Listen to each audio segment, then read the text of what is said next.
Sutra 13.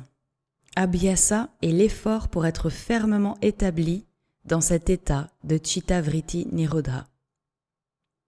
Qu'est-ce qu'Abhyasa ? Tout effort dirigé vers l'obtention de cet état transcendant, dans lequel toutes les Chitta Vritti ont été supprimées et où la lumière de la réalité brille sans interruption dans sa pleine splendeur. Les moyens d'atteindre cet objectif sont nombreux et variés et tous peuvent être inclus dans Abhyasa.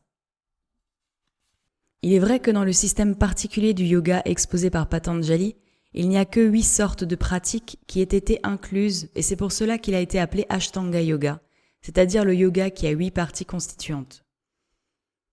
Mais il y a d'autres systèmes de yoga qui prévalent en Orient et chacun a sa propre technique particulière. Bien des pratiques sont communes, mais il y en a certaines qui sont particulières à chaque système. Patanjali a inclus dans son système pratiquement toutes celles qui sont essentielles ou importantes. Le yogi peut adopter n'importe laquelle de celles-ci selon ses besoins ou son tempérament, bien qu'il se soit généralement engagé à se borner aux pratiques qui sont prescrites dans l'école particulière à laquelle il appartient.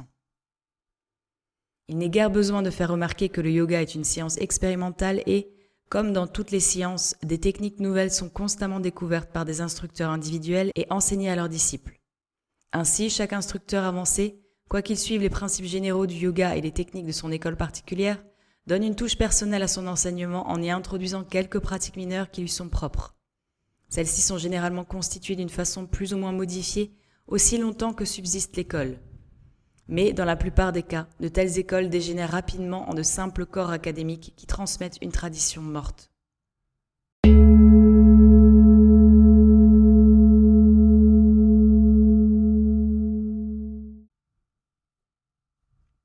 Sutra 14.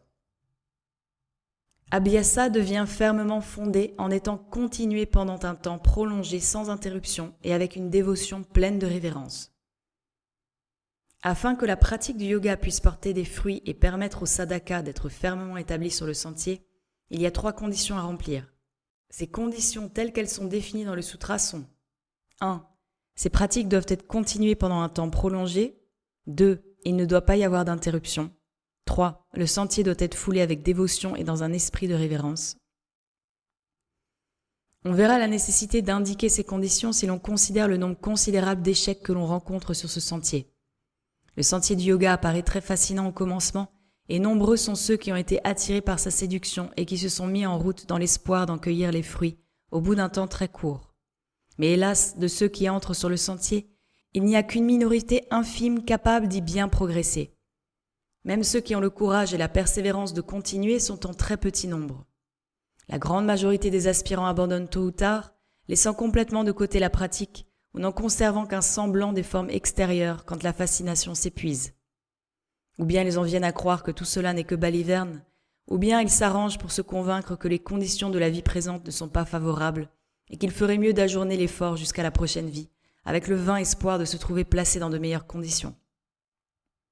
En laissant de côté les quelques pas où le karma impose un obstacle réel sur le sentier de l'aspirant, la cause véritable d'arrêt dans la pratique est, dans la grande majorité des cas, l'absence de maturité spirituelle sans laquelle aucun succès sur le sentier n'est possible.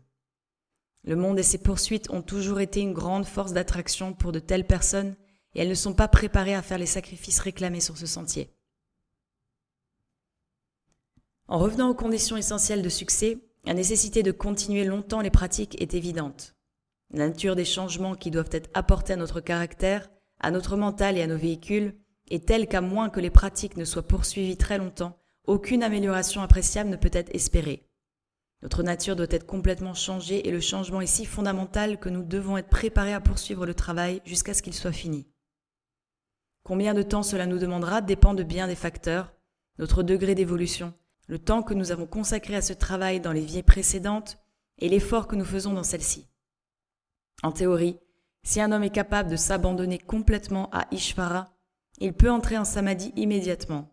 Mais c'est un si extrêmement important et les samskaras du passé ne lui permettront pas de réussir soudainement dans la vie actuelle, ce qui ne peut être fait qu'après un long et pénible effort de discipline. Dans de très rares cas où le progrès est excessivement rapide, il y a toujours la puissance du passé due généralement à un nombre de vies successives consacrées à la pratique du yoga. Aussi personne ne peut prédire quand le but final sera atteint. Et celui qui entre sérieusement dans le sentier doit prendre la décision de continuer, non pas seulement pour un temps très long, mais à travers bien des vies, jusqu'à ce que le but soit atteint. Celui qui est prêt pour fouler le sentier est tellement absorbé dans le travail fascinant et a tant à faire qu'il n'a pas le temps de s'inquiéter en se demandant quand il atteindra le but. Si le temps pèse lourdement sur nous, et si nous sommes continuellement en train de nous demander quand le succès nous récompensera, cela montre en nous une absence d'intérêt véritable et c'est un signal de danger.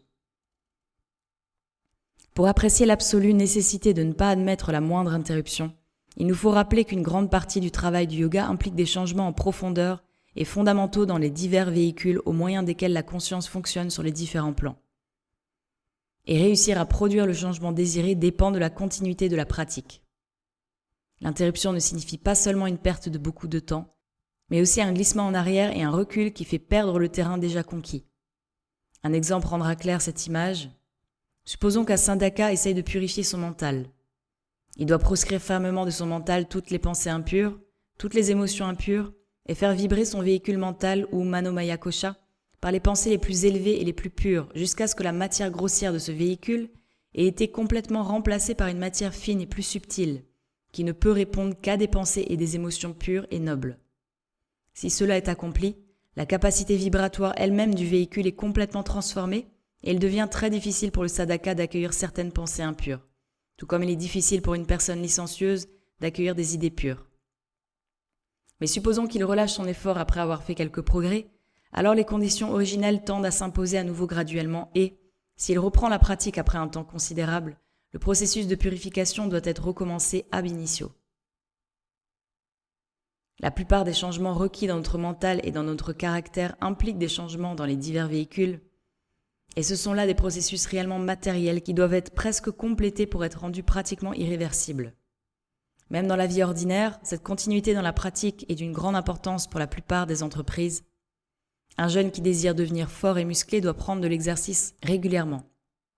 S'il s'entraîne avec énergie, mais se montre parfois négligent, il ne fait guère de progrès. La pratique prolongée et régulière est le secret du succès dans tout ce qu'on entreprend. Même la pratique intermittente donne quelques avantages, et elle vaut mieux que rien du tout, parce qu'elle crée des samskaras favorables et ainsi renforce la tendance dans la direction voulue. Mais, quand le yoga est entrepris sérieusement, la pratique ininterrompue est essentielle et toute nouvelle technique qu'on commence doit être pratiquée de façon continue jusqu'à une maîtrise suffisante. La troisième condition qui requiert une attitude de dévotion et de sérieux a autant d'importance. Le yoga est une affaire sérieuse et exige une intense, sincère et complète application. On ne peut pas s'y livrer comme un passe-temps, comme à l'une de très nombreuses choses qui nous intéressent. Si une personne désire le succès même dans un domaine moins élevé tel que la science ou l'art, il faut qu'elle s'y donne complètement. Plus l'entreprise est difficile, plus elle exige de dévouement et de consécration. Or, l'objectif du yoga est le summum des réussites humaines et sa poursuite doit nécessairement exiger beaucoup de temps et d'énergie de la part du sadhaka. C'est pourquoi, jadis, ceux qui voulaient pratiquer le yoga se retiraient dans les forêts afin de pouvoir se consacrer complètement à cette tâche. La retraite complète peut ne pas être possible ou nécessaire, mais une consécration inconditionnelle à cette tâche sainte est absolument nécessaire. Bien des gens pensent pouvoir combiner la recherche d'ambition mondaine avec la discipline du yoga et citent astucieusement l'exemple de Janaka. Mais Janaka avait déjà atteint l'idéal du yoga avant d'entreprendre ses devoirs mondains. Le sadhaka ordinaire, particulièrement le débutant qui essaie de combiner les deux idéaux, est sûr d'être submergé par ses activités et ses intérêts mondains, et ce n'est qu'en apparence qu'il foulera le sentier du yoga. Les circonstances et les habitudes des vies passées peuvent ne pas permettre au sadhaka d'adopter tout à coup cette attitude absolument consacrée, mais il doit travailler avec persévérance et d'une façon délibérée pour cette fin, éliminant l'un après l'autre les activités et les intérêts qui font obstacle à son principal travail, ou bien dissipent inutilement son temps et son énergie. Cette capacité de se donner inconditionnellement et avec persistance à la tâche que le sadhaka a devant lui est une qualification nécessaire et montre l'aptitude de l'âme à s'embarquer dans la divine aventure. Le mot satkara implique aussi une attitude de vénération envers cette tâche. En poursuivant son idéal, le sadhaka essaie de trouver cette réalité ultime qui est la base et la cause de tout l'univers manifesté et non manifesté. Le fait même qu'il essaie de démêler le plus grand mystère de la vie devrait le remplir d'un sens de crainte et de révérence s'il est conscient de la nature de ce but si élevé et de la nature prodigieuse de la réalité dont il s'approche. Lorsque les 3 conditions mentionnées dans le sutra sont présentes, le progrès sur le sentier du yoga est assuré. Il peut être lent à cause d'une force insuffisante qui vient des vies passées, mais le sadhaka est du moins établi fermement sur le sentier et la réussite finale n'est plus qu'une simple question de temps.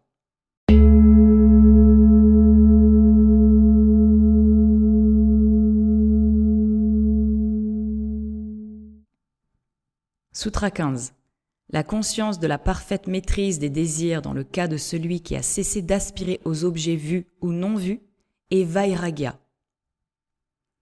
Ce sutra définit Vairagya, le second moyen général d'amener la suppression des chittavritti. La pleine signification de Vairagya et son rôle pour amener le mental à la condition de repos ne seront compris pleinement qu'après l'étude de la philosophie des kleshas esquissée dans la section 2. Nous ne discuterons ici que certains principes généraux. Le mot Vairagya est dérivé du mot raga qui est défini en Sutra 2.7 comme l'attraction qui se produit et provient du plaisir que l'on tire d'un objet. Vairagya signifie donc l'absence de toute attraction vers les objets qui donnent du plaisir. On peut poser la question, pourquoi seulement l'absence d'attraction? Pourquoi pas aussi l'absence de répulsion? Puisque l'attraction et la répulsion sont une paire d'opposés et que la répulsion lie l'âme aux objets autant que l'attraction. La raison pour laquelle dvesha a été laissé de côté dans l'expression étymologique de l'idée de Vairagya n'est pas une négligence, mais le fait que dvesha est réellement inclus dans raga et forme avec lui une paire d'opposés. L'alternance d'attraction et de répulsion entre deux individus attachés l'un à l'autre montre la relation sous-jacente d'attraction et de répulsion et leur commune dérivation dans l'attachement. Aussi le non-attachement, qui signifie la liberté par rapport aussi bien à l'attraction qu'à la répulsion, exprime correctement le sens sous-jacent de Vairagya. La raison pour laquelle Vairagya joue une part aussi importante pour limiter, puis éliminer les chittavritti, réside dans le fait que le désir, dans ces deux expressions de raga et de dvesha, est une force prodigieusement contraignante et troublante qui produit incessamment des vrittis dans le mental. En fait, dans les premières étapes du progrès évolutif, le désir est la seule force agissante et le développement du mental prend place presque uniquement comme le résultat d'une poussée constante à laquelle il est soumis par le désir. Dans les étapes ultérieures, d'autres facteurs entrent aussi en jeu et, comme le désir se change graduellement en volonté, cette dernière devient de plus en plus la force motrice derrière le développement évolutif. Tous les aspirants qui foulent le sentier du yoga doivent donc essayer de comprendre clairement le rôle que joue le désir dans notre vie et comment il maintient le mental dans un état constant d'agitation. Bien des sadhakas qui ne comprennent pas suffisamment l'influence troublante du désir cherchent à pratiquer la méditation sans donner suffisamment d'attention au contrôle des désirs. Il en résulte qu'ils ne réussissent guère à libérer le mental des troubles qui se produisent pendant la méditation. Essayer de rendre le mental calme sans éliminer le désir, c'est comme essayer d'arrêter le mouvement d'un bateau sur la surface d'une eau qui est violemment agitée par un vent puissant. Quel que soit l'effort fait pour maintenir sa position au moyen de forces extérieures, il continuera à se déplacer à cause des poussées que lui infligent les vagues.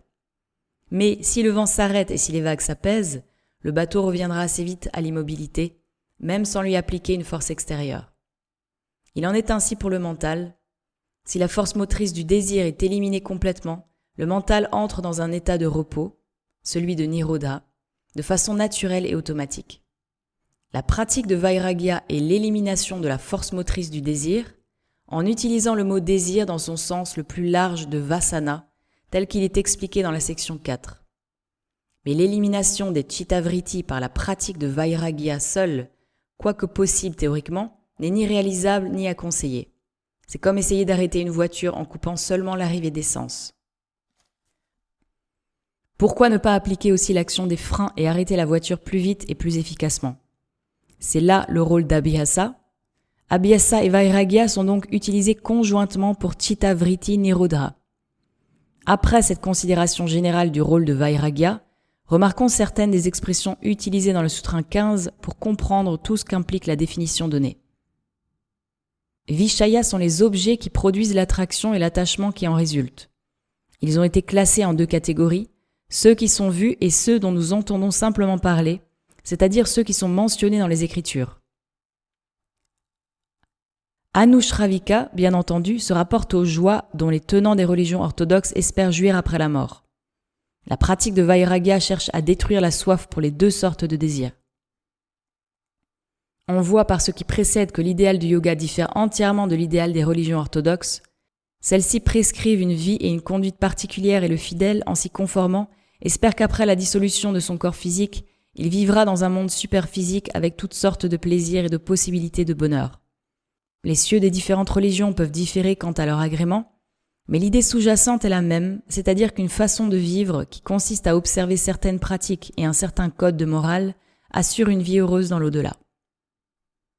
La philosophie du yoga ne nie pas l'existence du ciel et de l'enfer, mais elle place devant le yogi un idéal à atteindre dans lequel les plaisirs et les joies de la vie céleste n'ont aucune place, parce que ce sont aussi des choses temporaires et soumises à l'illusion. Les joies du ciel ne sont rien comparées à la béatitude et au pouvoir que le yogi acquiert lorsque sa conscience passe dans des plans d'existence toujours supérieurs. Même ces états transcendants doivent être abandonnés par lui dans son progrès vers son but ultime. Tout pouvoir et tout plaisir né du contact avec Prakriti et qui n'est pas contenu dans le soi, et par conséquent ne fait pas du yogi un être libéré, doit être inclus dans l'Anushravikya Vishaya. On peut indiquer ici que ce n'est pas le sentiment de joie venant en contact avec ces Vishayas qui constituent Trishna. Dans notre contact avec les objets des sens, certains de ceux-ci produisent une sensation de plaisir. Lorsque la conscience fonctionne sur les plans supérieurs au moyen des véhicules les plus subtils, la félicité en est l'accompagnement naturel, inévitable, mais ce n'est pas ce sentiment de plaisir et de félicité qui constitue raga. C'est l'attraction et l'attachement consécutifs qui sont la cause de l'esclavage et qui doivent être détruits par la pratique de Vairagya. Il est également nécessaire de se rappeler que la simple absence d'attraction due à l'inactivité du corps, à la satiété ou au fait que l'attention est appliquée à autre chose, ne constitue pas Vairagya. Un homme peut, en devenant vieux, perdre pour le moment ses désirs sexuels. Un politicien engagé dans la poursuite de ses ambitions peut, pour un certain temps, devenir indifférent aux joies sensorielles. Mais cette indifférence temporaire vis-à-vis des objets n'a rien à faire avec Vairagya. L'attraction est simplement en attente prête à revenir en surface dès que les conditions nécessaires seront réunies. Ce qu'il faut pour le véritable Vairagya, c'est la destruction délibérée de toutes les attractions et des attachements qui en résultent, et la maîtrise consciente des désirs. C'est la signification de l'expression Vashikara Samnya. Le contrôle des véhicules par lesquels les désirs sont ressentis et le sentiment de maîtrise qui résulte d'un tel contrôle sont les éléments essentiels de Vairagya. Pour obtenir cette maîtrise, il faudrait avoir été soumis à toutes les tentations, être passé à travers des épreuves de toutes sortes et, non seulement en être sorti triomphant, mais encore n'avoir pas ressenti la plus légère attraction. Car si l'attraction est ressentie, même si nous ne succombons pas à cette tentation, nous n'avons pas complètement maîtrisé le désir. On voit donc que s'isoler du monde ou s'écarter des tentations ne nous aide pas à acquérir le véritable Vairagya, quoique cela puisse être nécessaire dans toutes les premières étapes de l'acquisition du contrôle de soi. Nous avons à apprendre la leçon et à nous mettre nous-mêmes à l'épreuve au milieu des plaisirs et des tentations. Certainement pas en cédant aux tentations et en nous laissant aller au plaisir, mais en essayant de percer les illusions fascinantes qui entourent ces plaisirs lorsque nous sommes sous leur domination. Le véritable Vairagya n'est pas caractérisé par un combat violent avec nos désirs, il vient naturellement et sous la forme la plus efficace par l'exercice de notre faculté de discernement, appelée Viveka. La fascination joue une grande part dans la production de raga ou de l'attachement et, même l'analyse intellectuelle ordinaire, combinée avec la raison et le bon sens, peut nous libérer de beaucoup d'habitudes et d'attachements déraisonnables. Mais l'arme réelle à utiliser pour acquérir le vrai Vairagya est la lumière plus pénétrante de Buddhi qui s'exprime comme Viveka. Tandis que nos corps sont purifiés et que notre mental se libère des désirs les plus grossiers, cette lumière brille avec un éclat accru et détruit nos attachements en démasquant les illusions d'où ils dérivent. En fait, Viveka et Vairagya peuvent être considérés comme deux aspects du même processus de destruction de l'illusion, au moyen de l'exercice du discernement d'une part et d'autre part du renoncement. Quand le processus atteint un niveau plus profond, il se fond de plus en plus dans Jnana et ne peut, pour ainsi dire, plus en être distingué.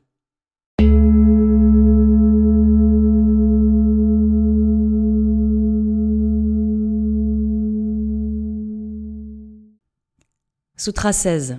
C'est le plus haut Vairagya dans lequel, à cause de la conscience de Purusha, il y a cessation du moindre désir pour les gunas. On a indiqué à propos du sutra précédent que le discernement et le renoncement se renforcent mutuellement et amènent progressivement la destruction des illusions et des attachements, qui sont la racine du servage. Cela se produit dans la libération de la conscience des chaînes qui l'attachent au monde inférieur, et le processus tout entier culmine, comme nous le verrons plus tard, dans Kaivalya, l'objectif final du yoga. Dans cet état, le Purusha, ayant réalisé sa véritable nature et s'étant libéré du joug de la matière, n'a plus d'attraction même pour les formes les plus subtiles de félicité, expérimentées sur les plans supérieurs de l'existence. Il est pleinement autosuffisant et se trouve au-dessus de toutes les attractions basées sur le jeu des gunas. Ce vairagya qui est basé sur la destruction d'avidya et la compréhension profonde que tout est contenu dans le Purusha lui-même, que le Purusha est la source de tout et la porte la plus haute de vairagya. On l'appelle para-vairagya. On verra que ce para-vairagya, qui est caractéristique de la conscience de Purusha, ne peut apparaître qu'en obtenant Kaivalya.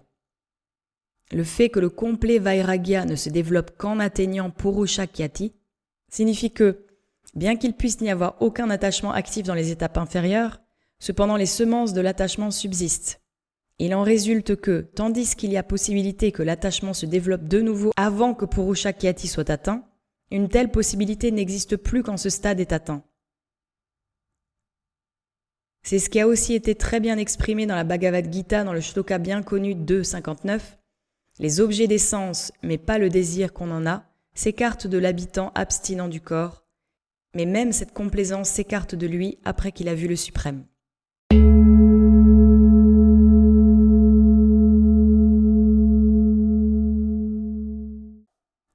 Sutra 17. Sampragnata Samadhi est celui qui est accompagné par le raisonnement, la réflexion, la félicité et un sens de pur être.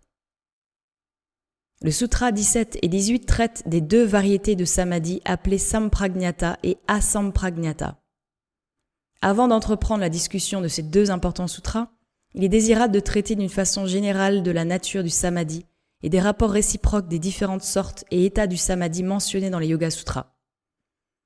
Cela facilitera à l'étudiant l'attaque de ce sujet très difficile, quoique fascinant, et lui permettra de voir les différents aspects dans leur rapport réel. Le sujet du Samadhi est trop souvent étudié d'une manière peu méthodique et décousue, sans aucun effort pour en voir les différentes parties dans leur perspective correcte. Comme les sutras se rapportant aux différents aspects du Samadhi sont dispersés dans divers endroits des Yoga Sutras, une brève analyse de ces sutras et l'ordre dans lequel on devrait les étudier quand on débute seront utiles aux débutants. La façon dont on traite du Samadhi dans les Yoga Sutras peut sembler étrange à l'étudiant. On devrait cependant se rappeler que ces sutras visent à donner, sous une forme très condensée, tout ce qu'il est essentiel que sache un étudiant avancé et non à servir d'introduction aux débutants qui en sont encore à l'ABC du sujet. C'est pourquoi Patanjali se permet de plonger dans une discussion des aspects les plus abstrus du Samadhi dans la section 1 et traite les différentes étapes de concentration conduisant au Samadhi dans la section 3. Cette manière de traiter un sujet difficile doit déconcerter l'étudiant moderne, pour qui les conditions de compréhension de n'importe quel sujet sont rendues aussi aisées que possible. Si donc l'étudiant est novice en ces questions et si ses idées sur le Samadhi et les sujets qui s'y rapportent manquent de clarté, il vaudrait peut-être mieux qu'il prenne les sutras qui concernent le Samadhi dans l'ordre suivant. 1. Les 3 étapes de méditation conduisant au Samadhi, le Sutra 3, 1, 2, 3 et 4. 2. Sampragnata et Asampragnata Samadhi, le Sutra 1, 17 et 1, 18. 3. Le processus essentiel impliqué dans Sabhidja Samadhi, le Sutra 1, 41. 4. Les différentes étapes du Sabhidja Samadhi, le Sutra 1, 42, 43, 44, 45, 46, 47, 48, 49, 50. 5. La technique de Nirbidja Samadhi, le Sutra 1, 51, 3, 8, 4, 26, 27, 28, 29. Et enfin 6. Les 3 sortes de transformations impliquées dans le Samadhi, Sutra 3, 9, 10, 11 et 12. On peut définir d'une façon générale le Samadhi comme un processus de plongée dans les couches les plus profondes de sa propre conscience, qui fonctionne au moyen des différents degrés du mental.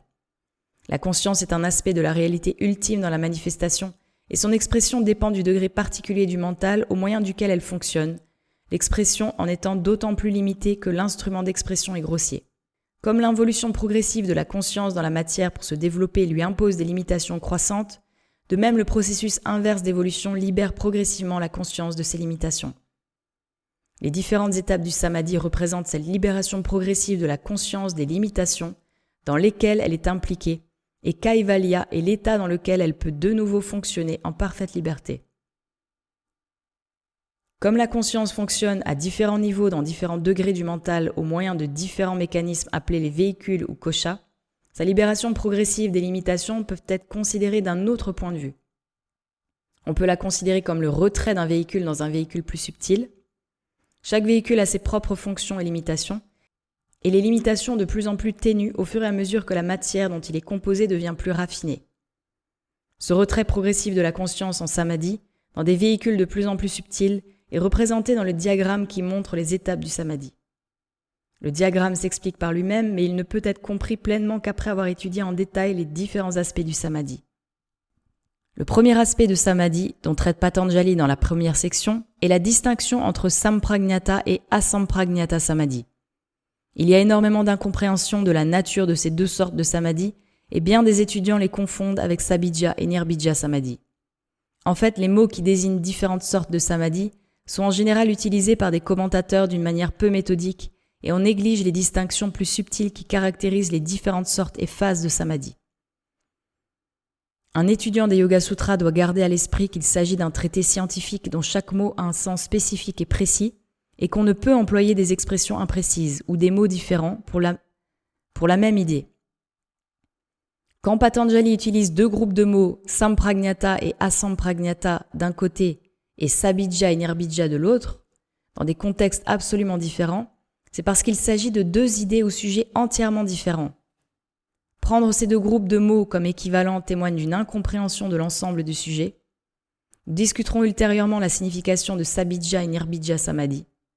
Commençons d'abord à comprendre ce que signifient sampragnata et asampragnata samadhi.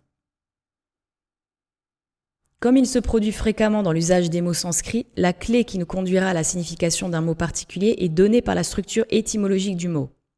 Sampragnata samadhi signifie samadhi avec pragna.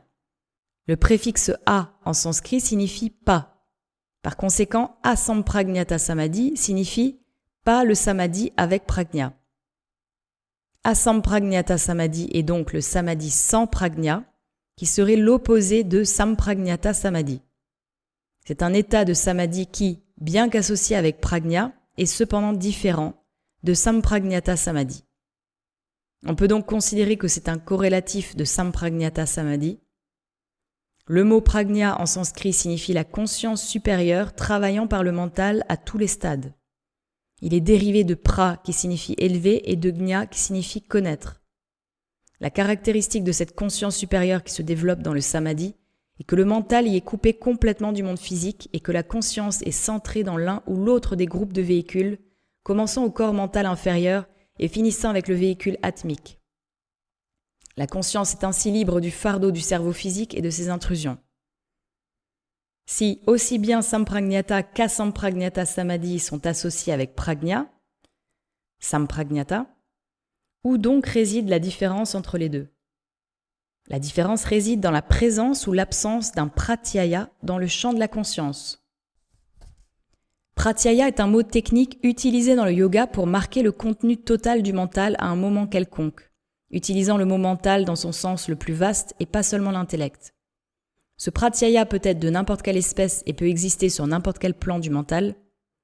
L'image mentale d'un enfant, un concept de principe mathématique, une vision extrêmement vaste de l'unité de la vie, sont tous des pratyayas de différentes espèces et appartiennent à différents plans. Or, dans Sampragnata Samadhi, il y a un pratyaya que l'on appelle une semence dans le champ de la conscience et la conscience est pleinement tournée vers lui. Aussi, la direction de conscience part du centre vers l'extérieur. Dans Asampragnata Samadhi, il n'y a pas de pratyaya et par conséquent, il n'y a rien qui attire la conscience vers l'extérieur et qui l'y retienne.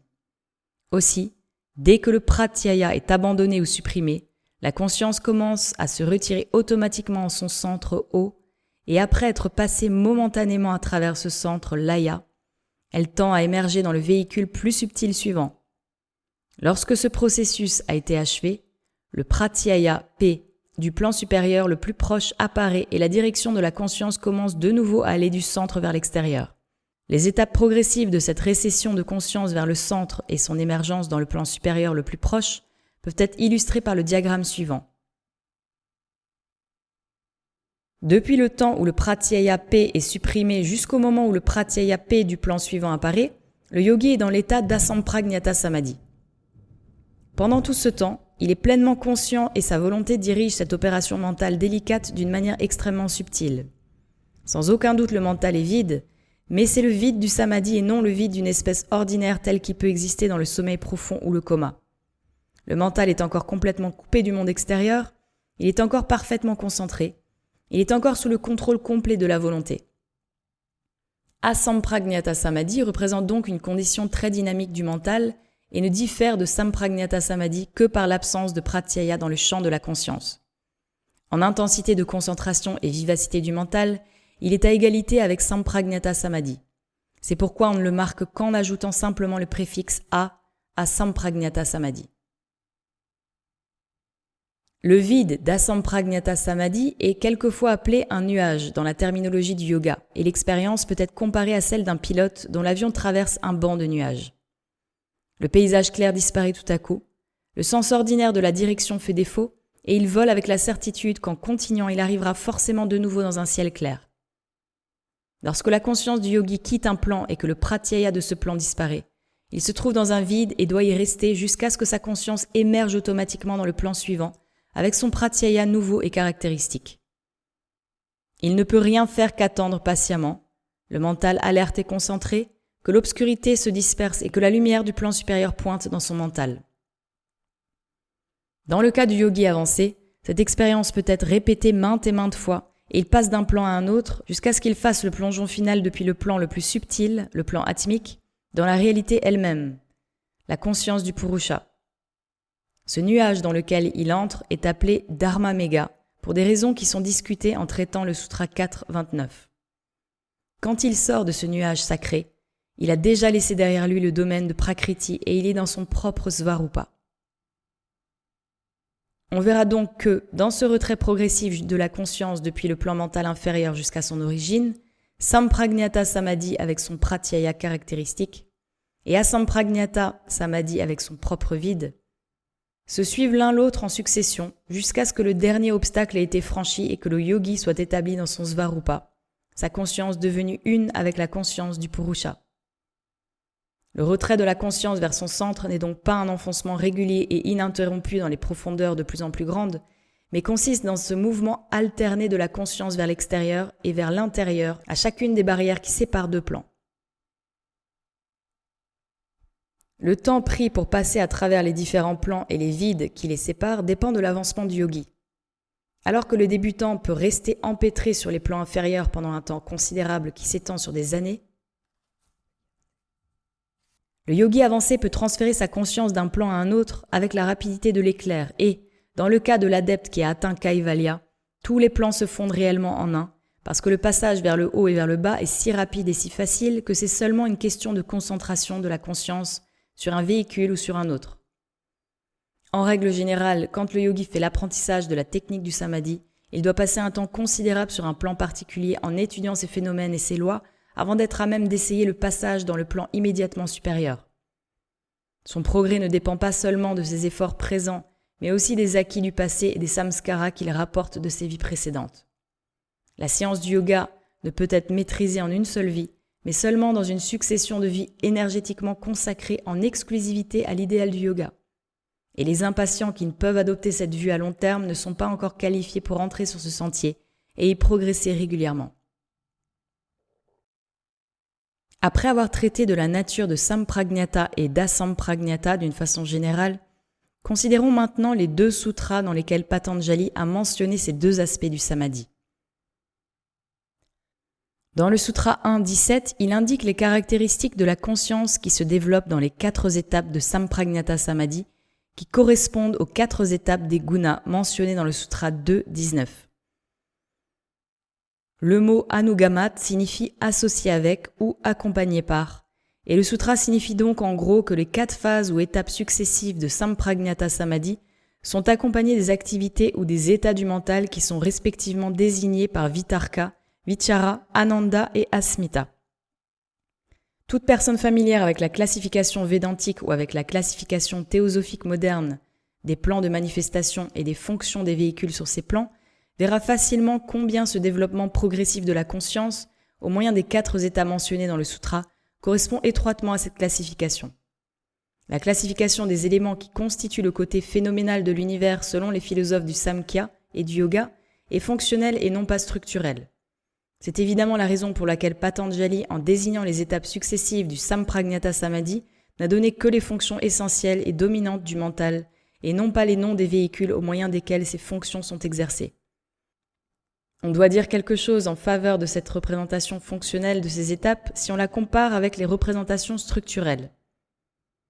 Alors qu'elle apparaît certainement vague et difficile à comprendre, elle a l'avantage d'être indépendante de tout mode particulier de classification des plans et de la terminologie adoptée pour les désigner. En outre, le yogi qui suit le sentier du mysticisme et a tendance à choisir la recherche de son bien-aimé peut se désintéresser de la constitution des différents plans et de leurs phénomènes et peut n'avoir aucun goût pour leur étude objective. Un simple exposé fonctionnel des différentes étapes de Samprajñata Samadhi devrait donc répondre aux besoins de la plupart des pratiquants du yoga. Mais comme un exposé structurel a le grand avantage de clarifier de manière remarquable toute la technique du yoga, il n'y a pas de raison pour ne pas profiter du savoir qui est à notre disposition. Le diagramme montre les différentes étapes de Samprajñata et Asamprajñata Samadhi, aussi bien que leur correspondance avec les différents véhicules et les autres aspects de la question impliquée dans notre étude. On verra que Samprajñata Samadhi commence quand la conscience est complètement coupée du monde extérieur, après avoir traversé les 2 étapes préliminaires de Dharana et de Dhyana.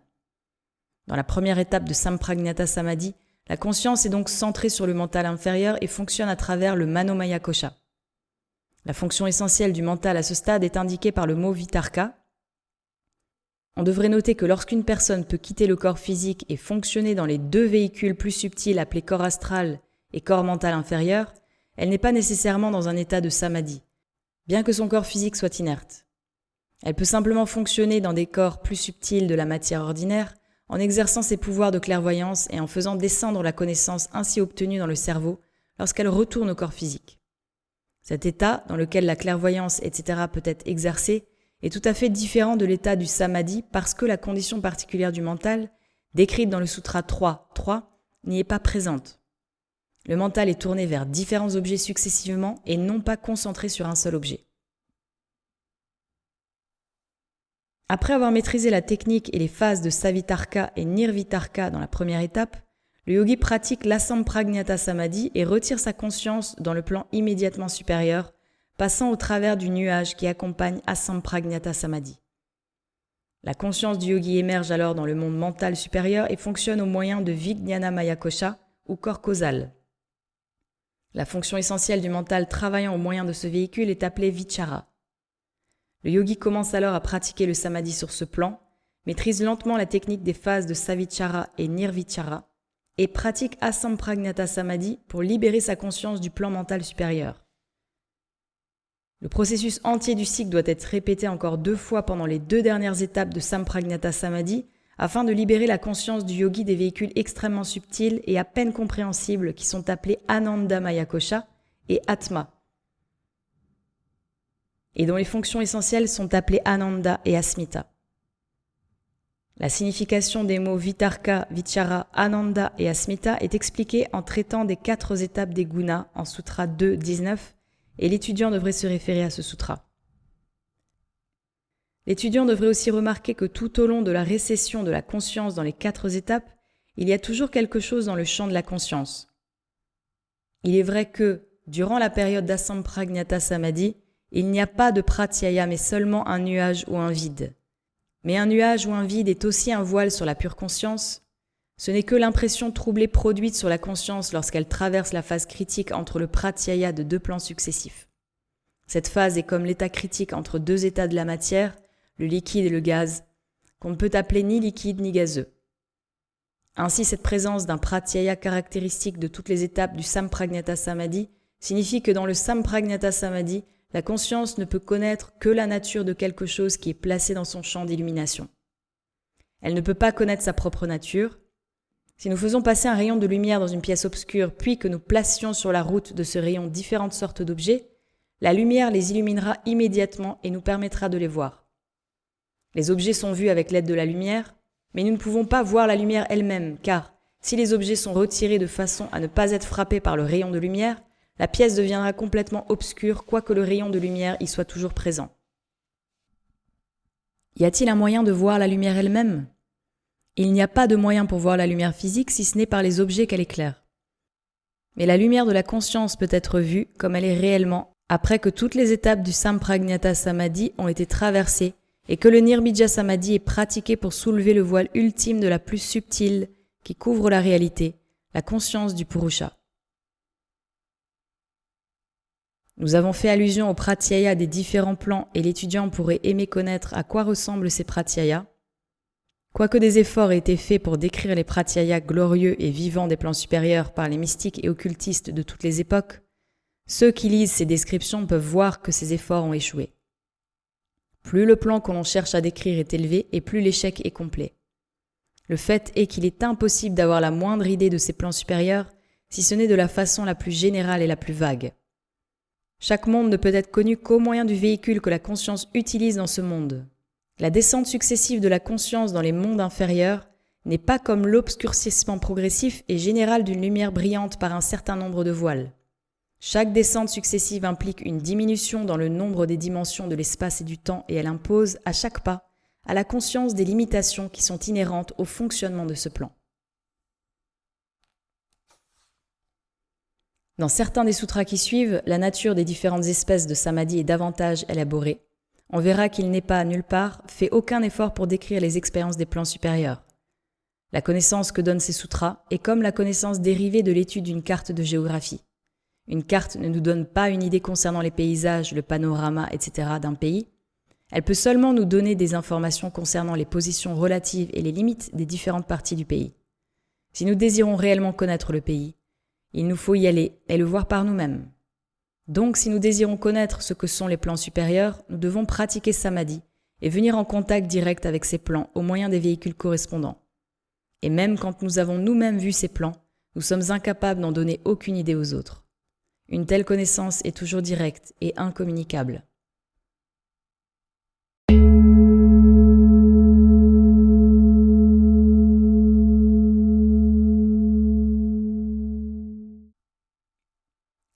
Sutra 18. L'impression résiduelle laissée dans le mental après l'abandon du pratyaya, après une pratique antérieure, et l'autre, c'est-à-dire Asamprajñata Samadhi. La nature d'Asamprajñata Samadhi est définie dans ce sutra.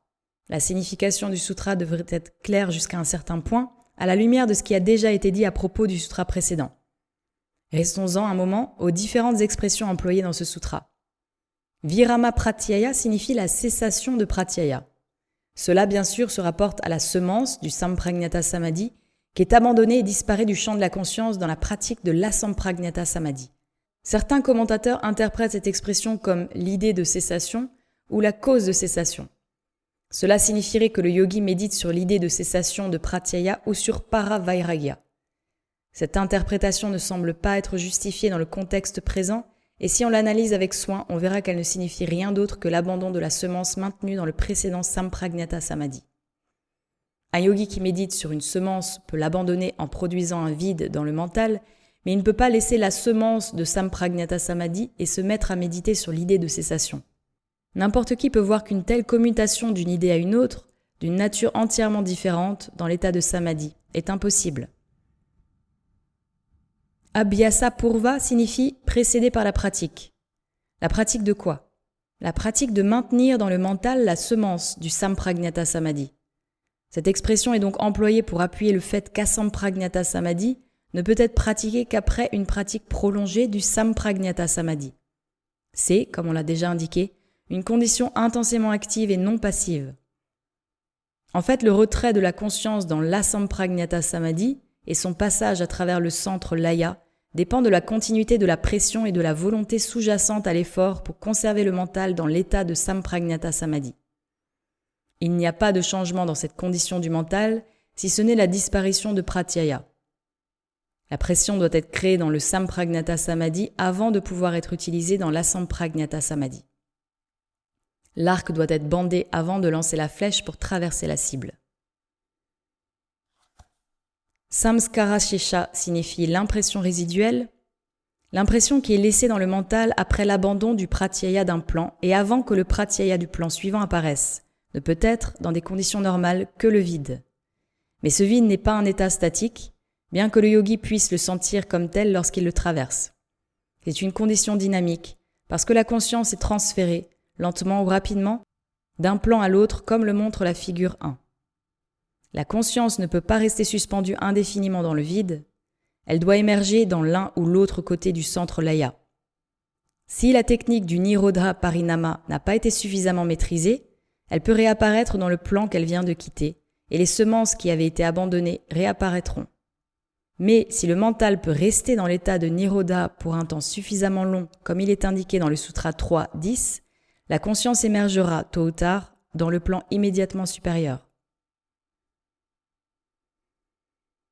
Il y a 2 autres points intéressants que l'on peut maintenant discuter rapidement avant d'abandonner le sujet d'Asampragnata Samadhi. L'un d'eux est la nature du point haut, à travers lequel la conscience passe d'un plan à l'autre. Ce point, qui a été appelé le centre laya, est le centre commun dans lequel on peut considérer que tous les véhicules du Jivatma sont centrés.